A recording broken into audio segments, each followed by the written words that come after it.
오늘은 요즘 젊은 세대들, 특히 MZ세대들이 겪고 있는 새로운 형태의 공포증들에 대한 이야기를 해보려고 합니다. 혹시 여러분들은 전화가 오면 받기 싫어하거나 두려움을 느끼기까지 하고 승진 제안이 와도 거절하는 사람들을 본 적이 있으신가요? 요즘 애들은 왜 이럴까 하고 생각하셨을 텐데 사실 이것들은 단순한 게으름이나 책임감 부족이 아니라 실제로 존재하는 심리적 현상이었죠. 오늘은 MZ세대를 괴롭히고 있는 두 가지 주요한 공포증, 바로 콜포비아와 리더포비아에 대해서 이야기해보겠습니다. 먼저 콜포비아란 무엇일까요? 콜포비아는 전화와 공포증을 합친 말로 전화를 받거나 거는 것에 대해 극도의 두려움과 불안을 느끼는 증상이죠. 단순히 전화를 싫어하는 수준이 아니라 정말로 공포를 느끼는 거예요. 우리나라의 MZ세대 1496명을 대상으로 한 알바천국의 2023년 조사 결과를 보면 35.6%가 콜포비아 증상을 겪고 있다고 나왔습니다. 2022년 조사에서는 29.9%였으니까 불과 1년 사이에 5.7%나 늘어난 거죠. 콜포비아를 겪는 사람들 중 64%는 전화를 받기 전에 극도의 긴장감과 불안을 느낀다고 합니다. 그리고 47.8%는 통화할 때 앞으로 할 말이나 이미 한 말에 대해 심하게 걱정하고 22% 사람들은 더 심한 증상을 겪는데 심장이 빠르게 뛰거나 식은땀이 나는 등 신체적 변화도 나타난다고 하죠. 손이 떨리고 온몸에 땀이 나며 심지어 어지러움을 호소하는 경우도 있습니다. 마치 중요한 발표를 앞둔 것 같은 강도의 긴장감을 매번 전화할 때마다 느끼는 것이죠.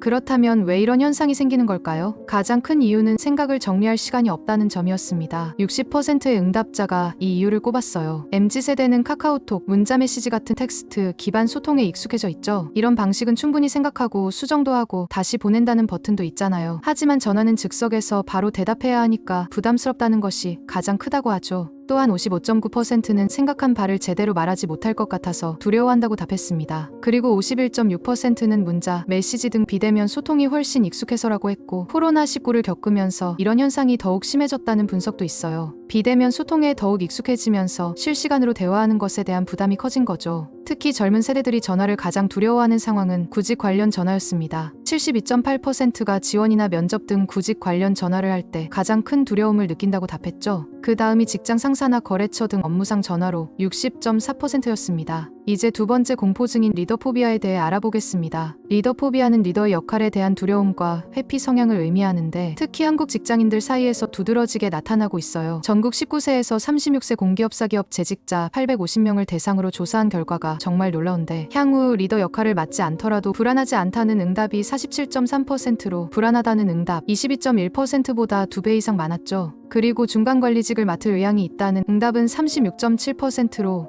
의향이 없다는 응답은 32.5%로 비슷한 수준을 보였습니다. 또한 자코리아에서 직장인 약 1000명을 대상으로 실시한 설문조사에서 임원 승진을 원하지 않는 MZ세대 직장인이 절반 이상으로 나타났는데요. 이제 승진이 더 이상 직장인들의 꿈이 아니게 된 것이죠. 리더포비아를 가진 사람들의 특징을 살펴보면 먼저 책임을 회피하려는 성향이 강합니다. 성공에 대한 압박보다는 실패에 대한 두려움이 더 크기 때문에 리더십 역할을 부담스러워하는 것이죠. 그리고 일과 삶의 균형, 즉 워라밸을 매우 중시합니다. 리더가 되면 이 균형이 무너질 것을 우려하는 거죠. 또한 한국 사회 특유의 경쟁 문화와 성과 중심 분위기 때문에 실패했을 때 받게 될 비판을 크게 두려워합니다. 그렇다면 왜 우리나라에서 특히 리더포비아 현상이 심하게 나타나는 걸까요? 여기에는 6가지 주요한 문화적 특성이 작용하고 있습니다. 먼저 높은 성과 압박과 경쟁 문화가 있어요. 우리나라는 성과 중심의 사회 구조가 강하게 자리 잡고 있어서 조직 내에서도 성과를 중시하는 분위기가 크죠. 그래서 리더로서 주어지는 책임이 매우 무겁다고 느껴지고 실패했을 때 받을 비난에 대한 두려움도 커지는 거예요. 그리고 수직적 조직 문화도 큰 영향을 미칩니다. 우리나라의 전통적인 수직적 조직 문화는 리더에게 권위적이고 책임감이 큰 역할을 요구하는 경향이 있어요. 권위를 유지하고 강력한 리더십을 발휘해야 한다는 압박은 오히려 리더가 되고자 하는 욕구를 낮추게 만드는 거죠. 또한 실패에 대한 낮은 관용도 문제예요. 우리 사회에서는 실패를 용인하는 문화가 부족하고 실패에 대해 비난받거나 부정적으로 평가받는 경향이 있습니다. 특히 리더의 위치에서는 성과가 미흡할 경우 비난의 대상이 되기 쉬워서 실패에 대한 두려움이 리더십 기피로 이어지게 되는 것이죠. 거기다가 최근 들어 일과 삶의 균형에 대한 관심이 증가하면서 리더 역할을 맡으면 과도한 업무와 책임으로 인해 개인적인 삶의 균형이 깨질 수 있다는 우려가 커졌습니다. 이런 리더포비아 현상은 실제 직장에서도 나타나고 있는데요. A대기업에서 20년 근속한 40대 후반 김모 씨는 부장도 팀장도 아닌 평직원입니다. 자신보다 나이 어린 부장과 팀장이 있지만 회사 생활에 만족해하죠. 그는 한때 승진에 목말라 했지만 그런 압박감에 힘들어하다가 삶의 태도를 바꿨어요. 승진 필수 요건인 어학 점수를 일부러 따지 않고 필수 교육도 수료하지 않아서 자연스럽게 승진 대상자에서 배제되는 쪽을 택한 거죠. 그렇다면 젊은 직장인들이 리더직을 피하는 구체적인 이유는 무엇일까요? 가장 큰 이유는 이유는 성과 책임 부담으로 42.8%가 이를 꼽았습니다. 그 다음이 업무량 증가로 41.6%, 성향과 맞지 않음이 33.7% 순이었어요. 흥미로운 점은 기업 유형별로 BP 이유가 다르다는 거예요. 대기업은 업무량 증가를 47.1%가 주요 원인으로 꼽았고, 중소중견기업은 성과 책임 부담을 각각 48.1%, 42.8%가 선택했습니다. 그리고 공기업은 팀원 성장 책임을 48.6%가 주요 원인으로 꼽았다고 하죠.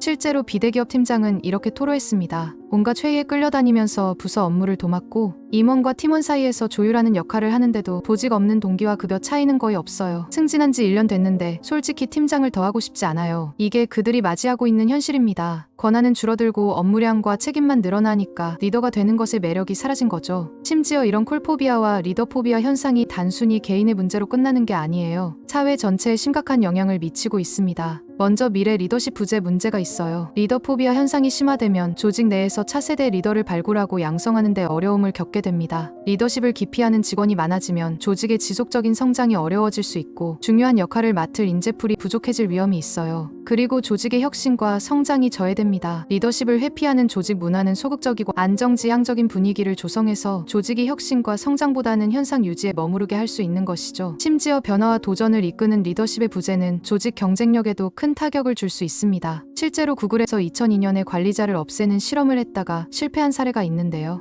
유능한 개발자만 있으면 된다고 생각했는데 관리자가 없는 사무실에서 직원들은 업무에 대한 지침이나 중요한 일에 대한 의사결정과 승인도 받지 못하며 우왕좌왕했던 것입니다. 부서 간 갈등을 주도적으로 해결해 줄 사람도 없었기에 결국 구글은 몇 달 만에 관리자 체제로 돌아갔죠. 그렇다면 이런 문제들을 어떻게 해결할 수 있을까요? 먼저 콜포비아의 경우 전문가들은 습관적으로 전화를 피하기보다는 반복적인 연습과 노출이 필요하다고 조언해요. 한림대학교 심리학과 임선영 교수는 공포증은 지속적인 회피를 통해 공포가 더 강화된다며 극복을 위해 체계적 둔감화와 같은 반복적이고 점진적인 노출 훈련을 하는 게 좋다고 했습니다. 구체적으로는 먼저 전화를 걸 때 떨린다는 불안을 수용하고 이를 객관적으로 관찰하는 것이 중요해요. 그리고 가족, 친한 친구 등 상대적으로 편하다고 느끼는 사람과 통화 연습을 하고 점차 난이도가 높은 사람과 도전하는 것을 반복하는 거죠. 리더포비아의 경우에는 조직 차원에서의 접근이 필요합니다. 먼저 좀 중요한 직책에 있을 땐 그렇지 않은 직원보다 돈을 더 많이 줘야 하는 게 가장 중요한 것 같아요. 그리고 조직 내 심리적 안정감을 구축해야 하는데 실패에 대한 두려움과 비판에 대한 염려를 해소하려면 조직 내 심리적 안정감이 뒷받침되어야 하기 때문입니다. 상호 신뢰를 바탕으로 한 피드백 문화, 지원적 리더십 스타일 등을 도입해서